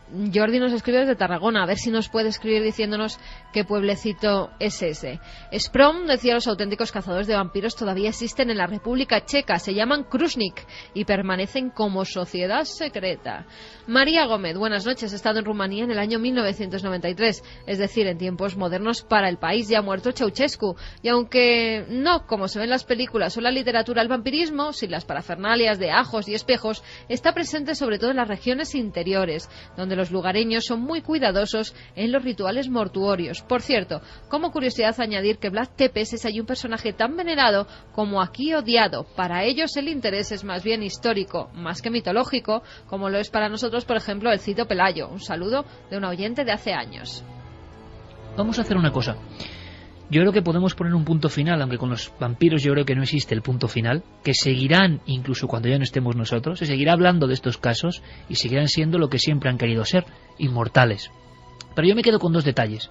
Uno, que en Rumanía hay fervor incluso turístico por mostrar que Vlad Tepes, convertido en Drácula, gracias a la magia de la literatura, da una especie como de respiro económico.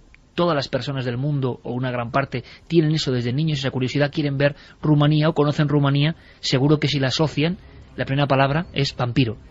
Sin embargo, fuera de las grandes ciudades o de las zonas más turísticas, en el campo, en ese campo que describía Javier Arries y nos contaba de primera mano Álvaro Coromer, en ese campo rumano no les gusta que se hable de vampiros.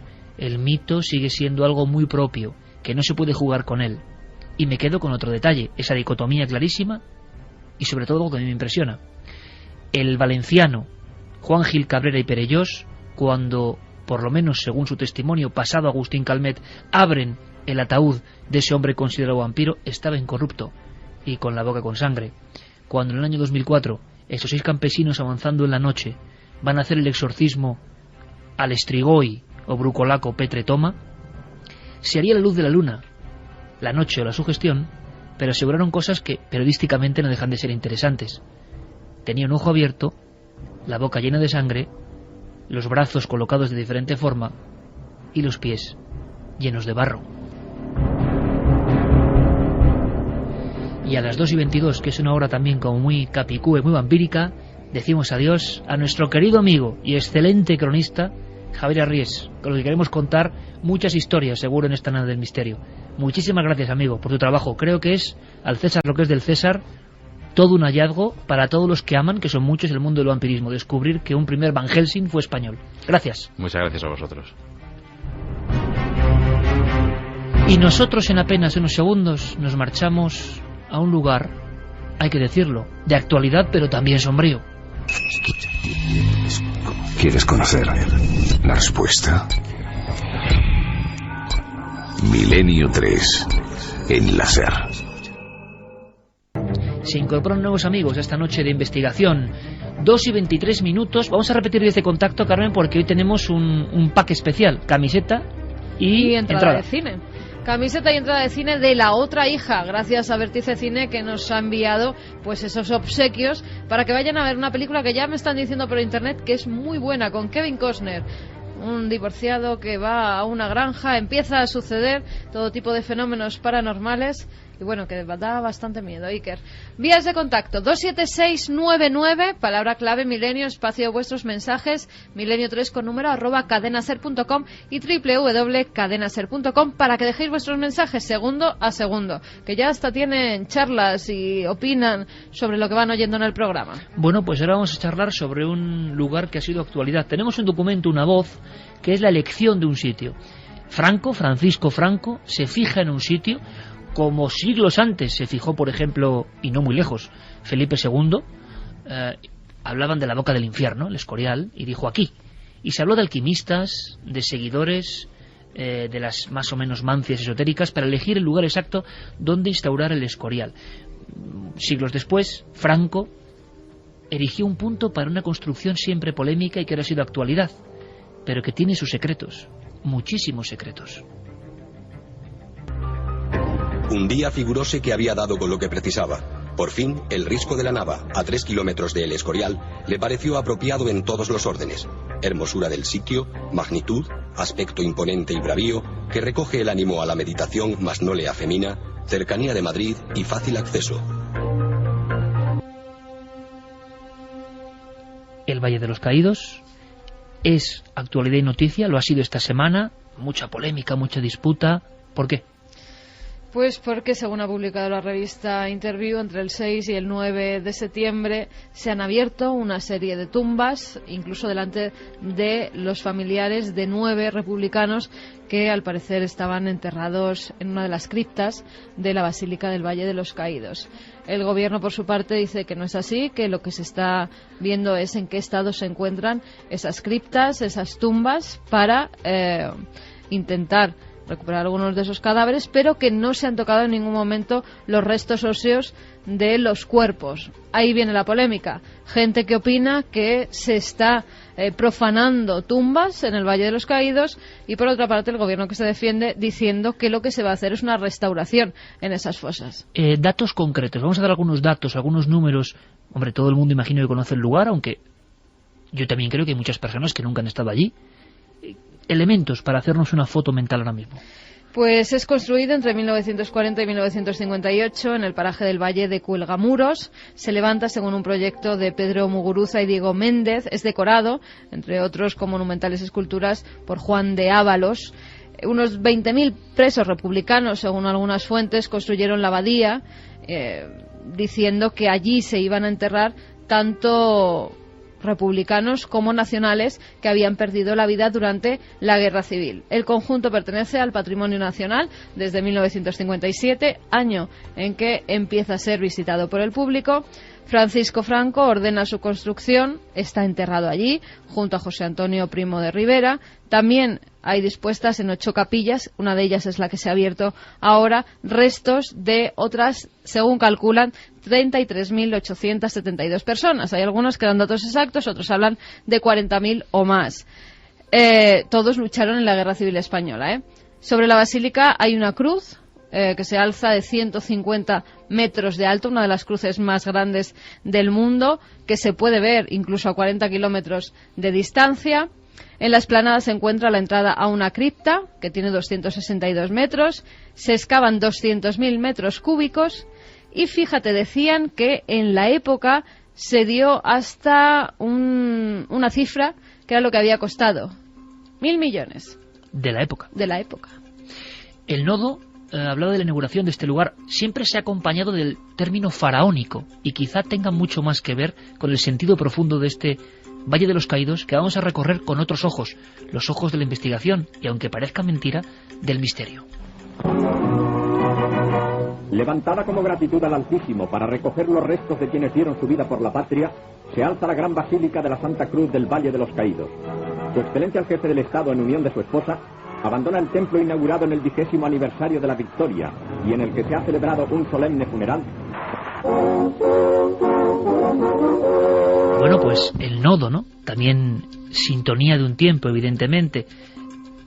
¿Qué ocurre? Que al transcurrir de las décadas van surgiendo trabajos con diferentes perspectivas. Hay algunos ya desde casi la mismísima muerte de Franco que hablan del Franco desconocido. Podéis opinar, claro que sí, yo creo que es un tema candente. Y si habéis estado en el Valle de los Caídos, y yo pediría, por favor, al margen de cuestiones meramente políticas, ¿no?, que son las que trata todo el mundo, no es porque no sean importantes, sino porque aquí nos gusta ir un poquito más allá. Sensaciones. ¿Qué sensaciones os ha dado ese lugar? Me gustaría que lo contaseis en las vías de contacto.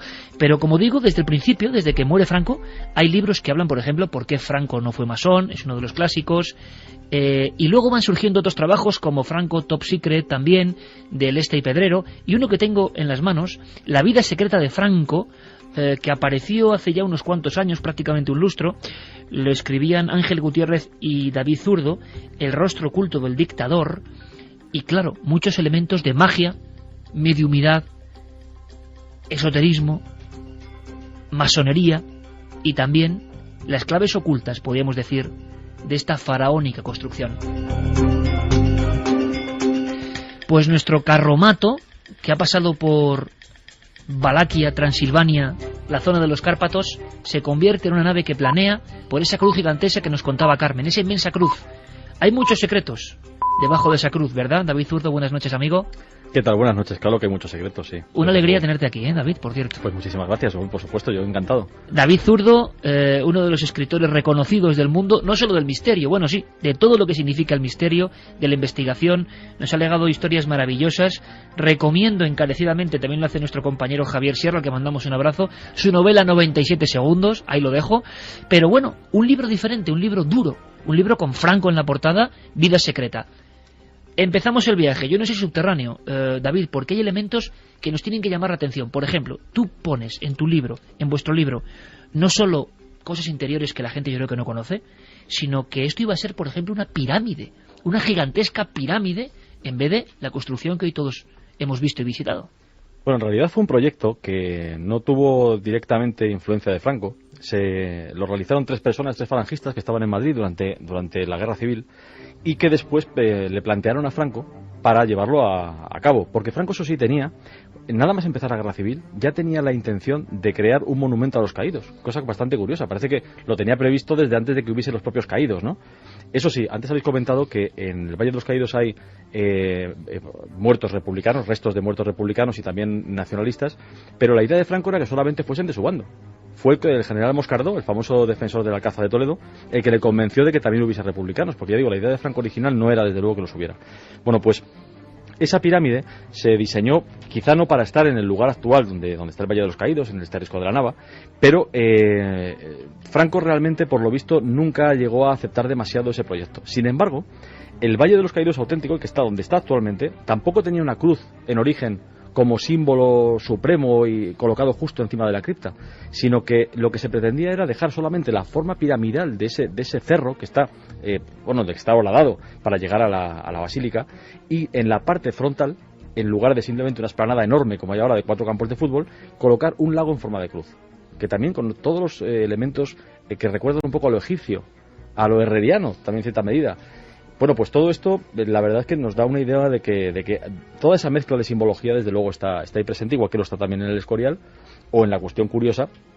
Hoy mismo estaba haciendo cálculos muy precisos sobre la relación entre la ubicación del Valle de los Caídos y del monasterio, el Palacio Monasterio del Escorial. Hay unas claves ahí que se pueden verificar incluso desde las alturas. Sí, además hoy en día con herramientas como Google Earth, cualquier persona puede colocar los medidores que tienen tanto de posición como de medir distancias y ver dos cosas curiosas, que son, primero, hay un eje que une el Valle de los Caídos con el Escorial y la cima del Monte Abantos, que lo curioso, para mí lo más sorprendente es que la desviación de la cima justo del Monte Abantos con el Escorial y el Valle de los Caídos está cifrada aproximadamente en 3 minutos de arco, que para que traducirlo en un lenguaje más o menos común, es que cada kilómetro se desvía más o menos 1 metro. Bueno, es imposible, pues vamos a decir prácticamente imposible, que la ubicación sea como contaba. Casual, ¿no? Que claro. Está perfectamente ordenado. ¿Por qué? Bueno, hay una pequeña anécdota, perdóname, de que Franco encontró ese lugar prácticamente pues ojeándolo, dando un paseo, pero también precisamente con el general Moscardó. Es totalmente imposible que localizándolo a ojo pues llegasen a ese punto. Yo creo que la ubicación tiene una relación directa de buscar ese parangón que Franco tenía con Felipe II y con lo pétreo, esas enormes construcciones de granito, que bueno, en el caso del Escorial son hacia lo alto, y en el caso del Valle de los Caídos son una gruta, una basílica horadada en la piedra de esos 262 metros, prácticamente la longitud del Titanic. O sea, digo, para que se vea un poco más largo que la Basílica de San Pedro, aunque no consagrado en su totalidad, para que no sea más extenso. Pues yo creo que esa era una forma más de buscar esa correlación que él quería ver, Franco, en Felipe II, y que prácticamente él en sus discursos hacía que los demás reyes, entre Felipe II prácticamente y ya su jefatura de Estado, como si no hubiesen prácticamente existido. Yo creo que Felipe II, un seguidor clarísimo, y podíamos hablar de eso, de la heterodoxia, una cara absolutamente ortodoxa y firme y oficial, y luego una pasión tremenda por los alquimistas, por la magia, por experimentos pagados a buen sueldo en el propio Escorial, por esa piedra.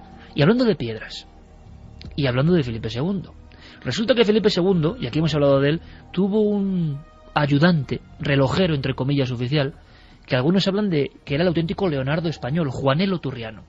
El mismo hombre que ideó autómatas sorprendentes, el mismo hombre que si veis a Toledo, amigos, Toledo siempre merece una visita, vais a ver que una de las calles principales es la del hombre de palo. El hombre de palo que era el autómata de Juanelo Turriano, que aseguran que pedía limosna por él, tan mal vivía el pobre Juanelo, o que incluso podía agredir con un movimiento de maza a quien se portase mal, quizá no dando la limosna correspondiente. El gran genio Juanelo, hay trabajos maravillosos, por ejemplo, de Baltasar Magro, que ha estado aquí en este programa hablando de una sociedad secreta, seguidores, el círculo de Juanelo, como esos sabios herméticos, llenos de secretos, que servían al rey. Qué curioso, David, en tu libro lo vemos, en vuestro libro, que, y esto yo no me acordaba, en el Valle de los Caídos de repente aparecen piezas ciclópeas de Juanelo Turriano y por orden de Franco. Sí, son cuatro, bueno, pues digamos que columnas completamente rectas, quiero decir, son circulares, rectas, enormes, que estaban tiradas en una cantera, no se habían utilizado para nada. Hay quien cree que posiblemente pertenecían a un sistema para abastecer de agua a Toledo, pero no se ha podido confirmar. Y esas 4 piedras se llevan hasta lo que se llamó el artilugio de Juanelo, que quería alimentar de agua del Tajo a Toledo y que fue siempre un proyecto inconcluso. Parece ser que podrían pertenecer a ese sistema, pero ya digo que está sin confirmar. Y entonces se llevan al Valle de los Caídos, se llevan a la carretera que asciende hacia la Basílica. En un principio se considera que van a estar colocados justo delante de la entrada a la Basílica, que eso claro nos recuerda clarísimamente también por la relación con el Escorial, ese templo de Salomón y esas columnas de Jaquín y Boaz que son pues la entrada, ¿no?, de ese templo. Pero Franco en persona dice que no se coloquen justo en la entrada, sino que se dispongan en la subida hacia la Basílica. El por qué quiso separarlas, quizá, bueno, porque podía ser demasiado notorio, ¿no?, la simbología masónica. Pero bueno, al final están ahí y cualquier persona que vaya al Valle de los Caídos, no actualmente, que no se puede entrar, Ahora os contaré si queréis un pequeño truco para poder entrar. Yo estuve en agosto, pero no sé se puede. Si es muy recomendable decirlo por la radio, a ver si luego... No, el follón que hay ahora casi como que no. Es un truco legal y además que creo que se puede ejercer con todo el derecho. Pero que pasas por esa carretera de hormigón, una carretera eterna, es la misma exactamente, no está asfaltada, es la misma que se hizo en su momento, y están esas 4 enormes piedras que están colocadas, son 2 igual de altas que otras 2 de ellas que están en los extremos son un poquitín más bajas, y están colocadas ahí como una especie de pórtico, ¿no?, a la entrada a ese lugar tan sumamente extraño. Desde 1953 están allí. Hay muchas personas que ahora nos escuchan que quizá no tienen por qué saberlo. Además, uno de los libros clave, perseguidor de la masonería, pero muy versado en masonería, era un libro que escribió Franco con seudónimo, Joachim Bohr, si no me equivoco, Masonería, una joya, un clásico. Hay un interés especial. Antes de aprender más cosas, podíamos tener una mini guía. David, si alguien mañana, por ejemplo, no por esta polémica, sino por otro sentido, yo creo que sería hasta mejor, ¿no?, va al Valle de los Caídos, aparte de ver estas extrañas piedras de Juanelo Turriano, todo un mago de la antigüedad, ¿en qué tiene que fijarse para darse cuenta de que ese sitio es especial, distinto, hasta misterioso?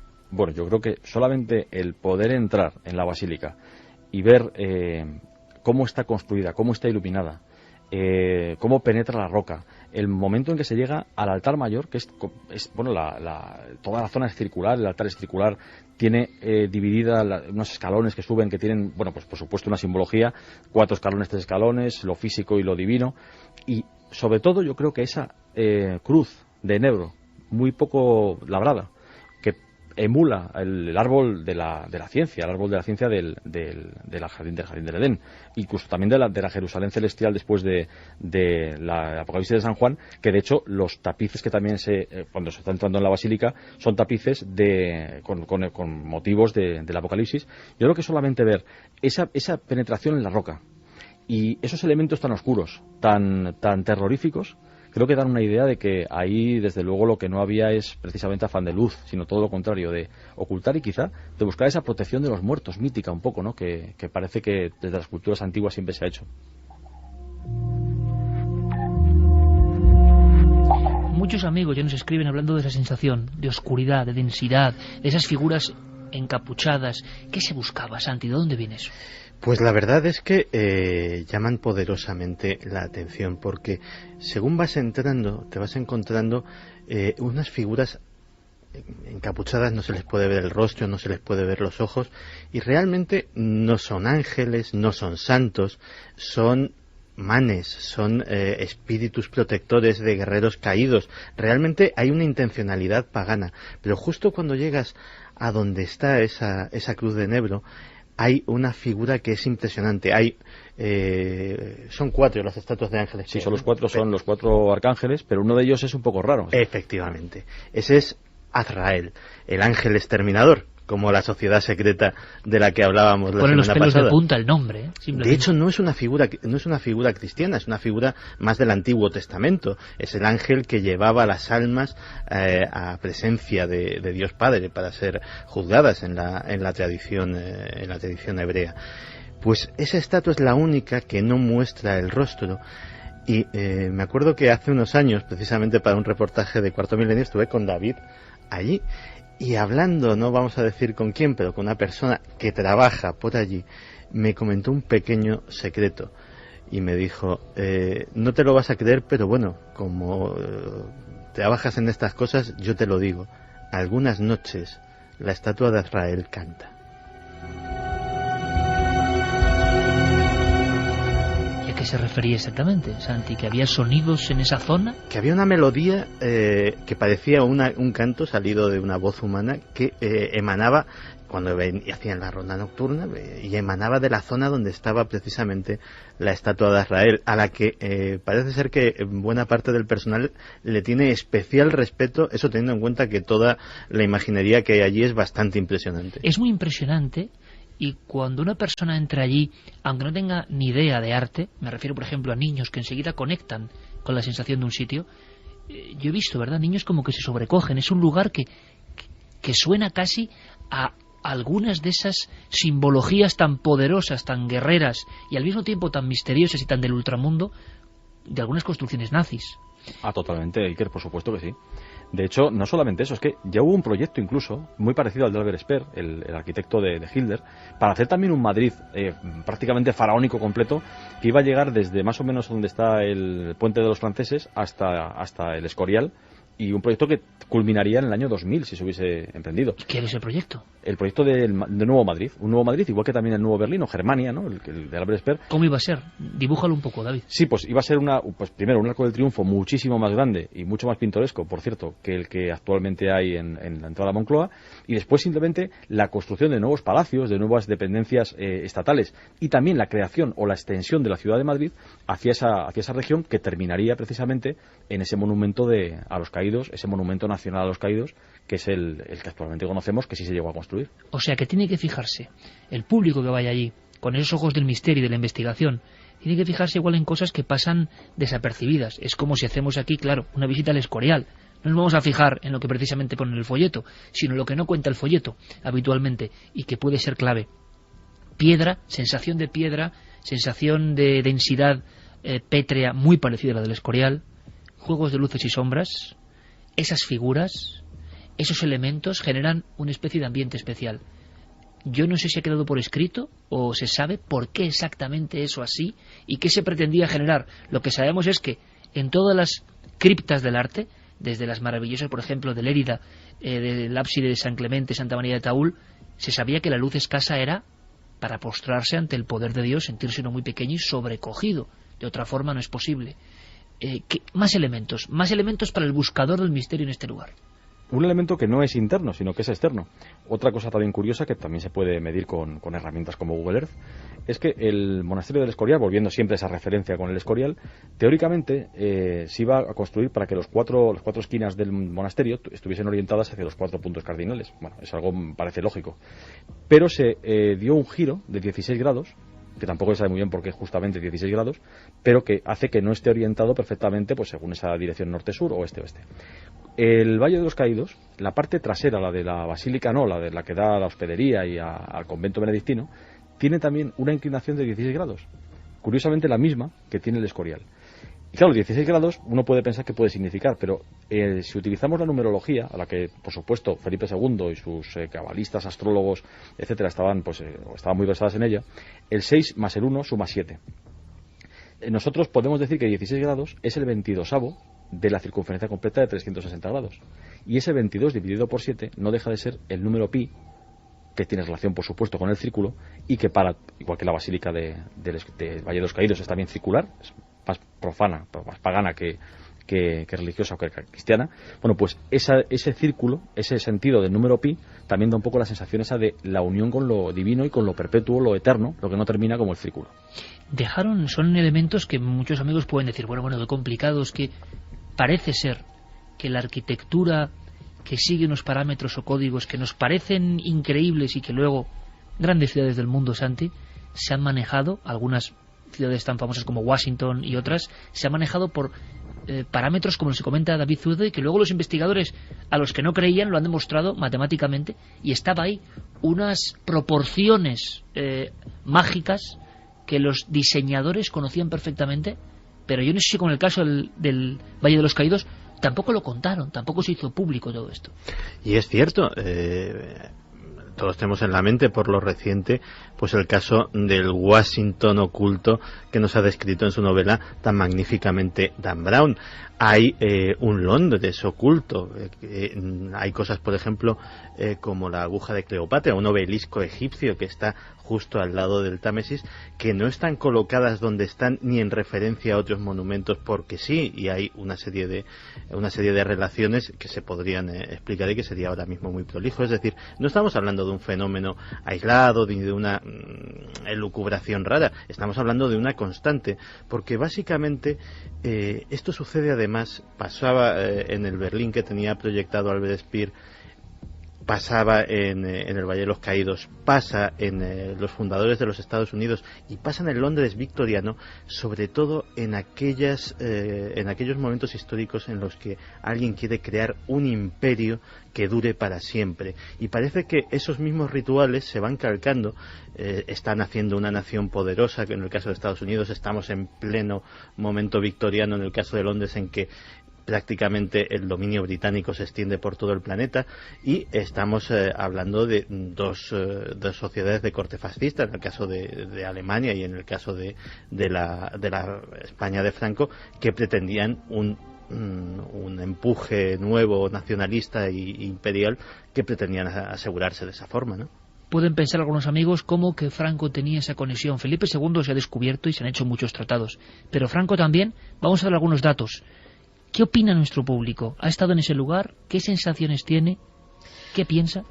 María del Carmen Iglesias nos decía: al entrar en la Basílica del Valle de los Caídos noté tal frío que tuve que salir casi de inmediato. Beatriz nos comentaba: yo he estado en el Valle de los Caídos y me encantó, además de que me dio una gran paz cuando pasé. Me parecía como si ahí no me pudiera pasar nada malo. Tony Pérez, ¿la Hermandad del Valle de los Caídos es algún tipo de sociedad secreta? Hermandad del Valle de los Caídos, yo primera vez que lo escucho. Yo también.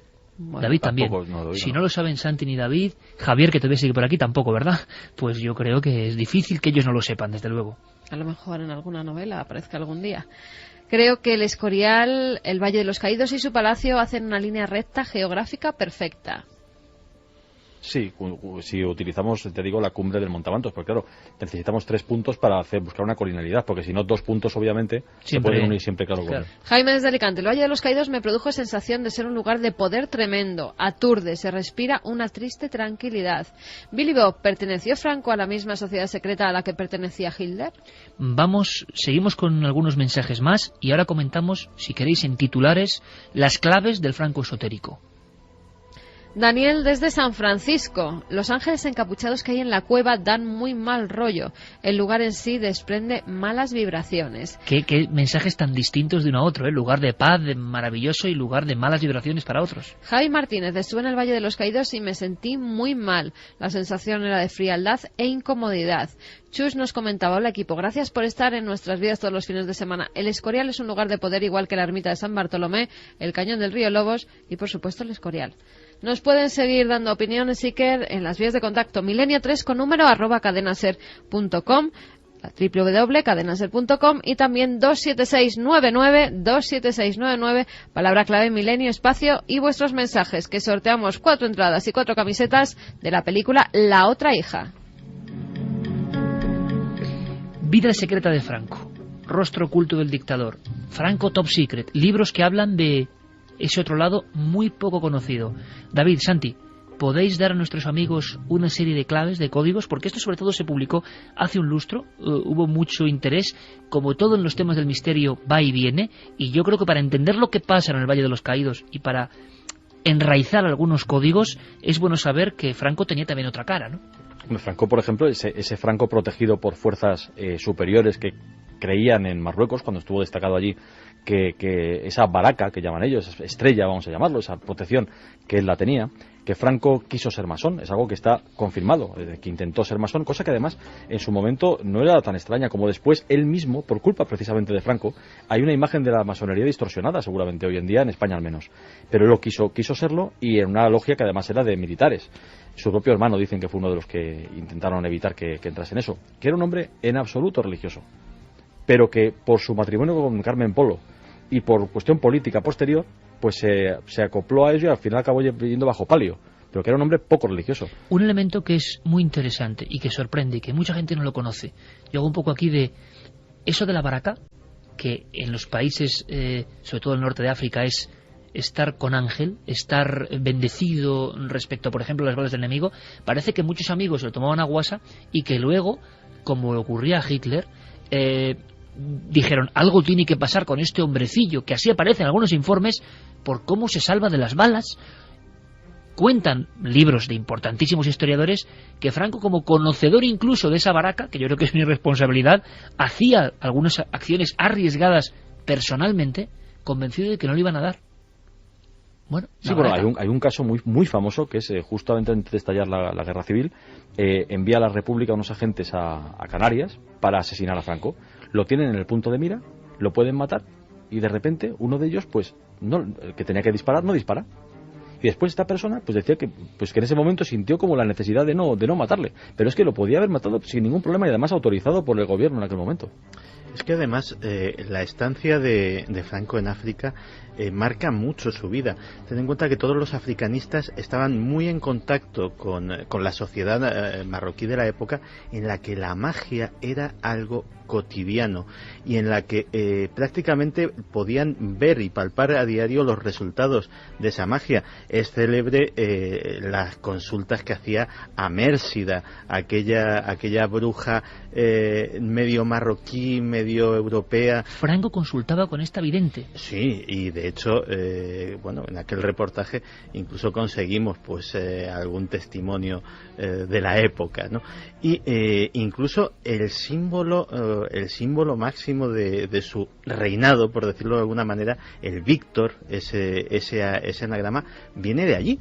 Viene de otro personaje, un judío sefardita, Corintio Haza, que era cabalista, experto en esoterismo, etcétera, etcétera, y que le diseña un amuleto, le diseña un talismán para que su cruzada tenga éxito. Y efectivamente sus propios colaboradores al principio no saben de dónde sale aquello, pero efectivamente durante los 40 años del régimen se vuelve un símbolo absolutamente omnipresente.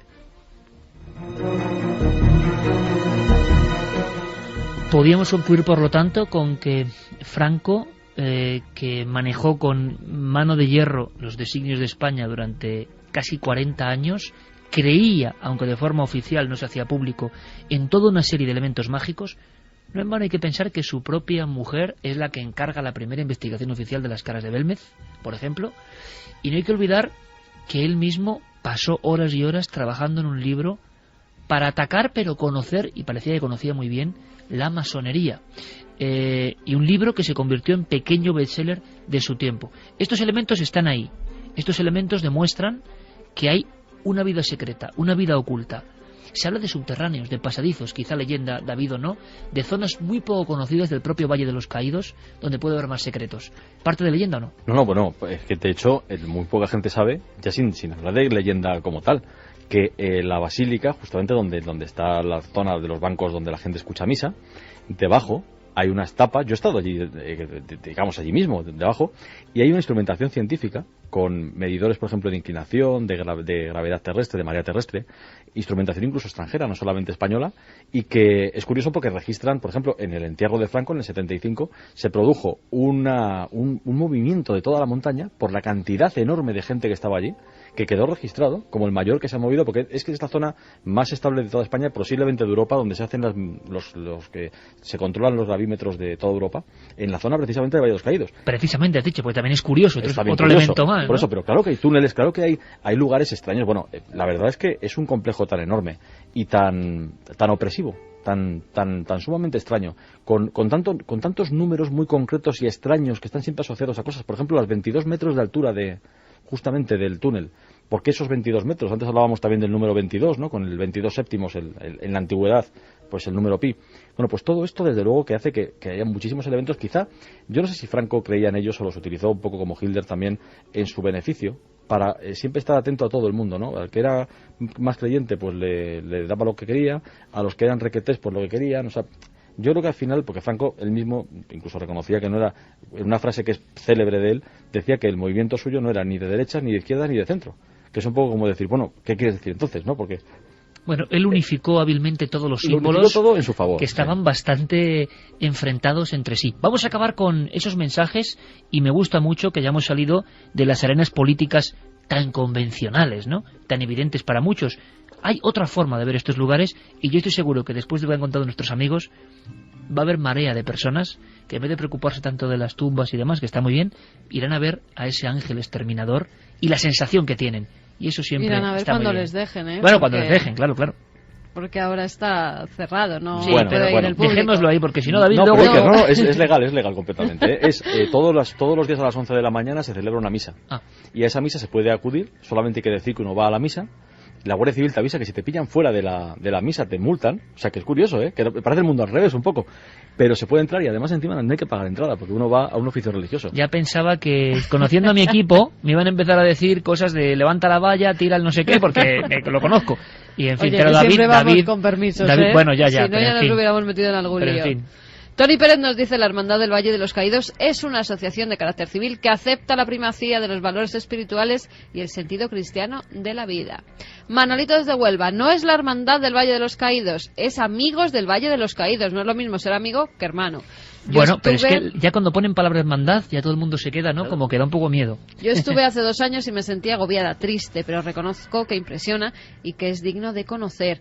Eduardo nos decía: hola milenarios, la Hermandad del Valle de los Caídos no es más que una asociación de amigos del Valle. También se denomina así al grupo de frailes de la abadía. Pero es muy interesante porque teníamos una duda, nos hemos quedado 3 especialistas que hay aquí en temas ocultistas.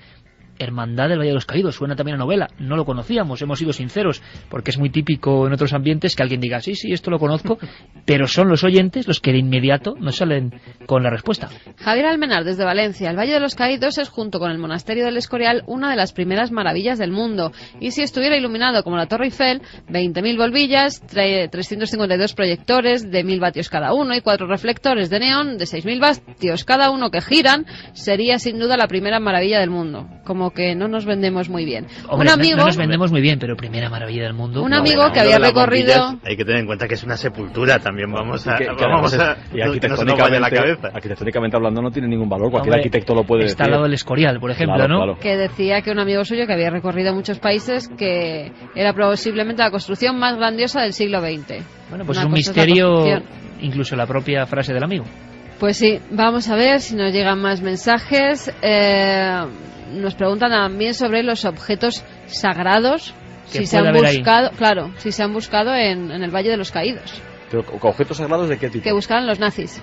¿En el Valle de los Caídos? No, en el Valle de los Caídos no, porque además es que se empezó a construir en el año 40, se da... O sea, que serían nazis ya infiltrados en España. En el Escorial sí, Himmler hay fotos de él en el Escorial, pero en el Valle de los Caídos era todavía algo que se estaba empezando a construir. Óscar desde Madrid nos decía: mi amigo Jorge y yo cogimos carretera y aparecimos a las puertas del Valle de los Caídos sobre las 12:30 de la noche. A los 15 minutos nos marchamos con sensaciones terribles. Bueno, en fin, también hay mucho sufrimiento ahí, ¿eh? Hay libros maravillosos como el de Daniel Sueiro, Cómo se construye el Valle de los Caídos. Hay historias de auténtico esclavismo y de sufrimiento, quizás se pueda sentir. Lo que hemos sentido es información nueva. David Zurdo, como siempre, amigo, muchísima suerte en todos los proyectos, te veremos muy pronto. Pues muchas gracias. Muchas gracias, David, de verdad.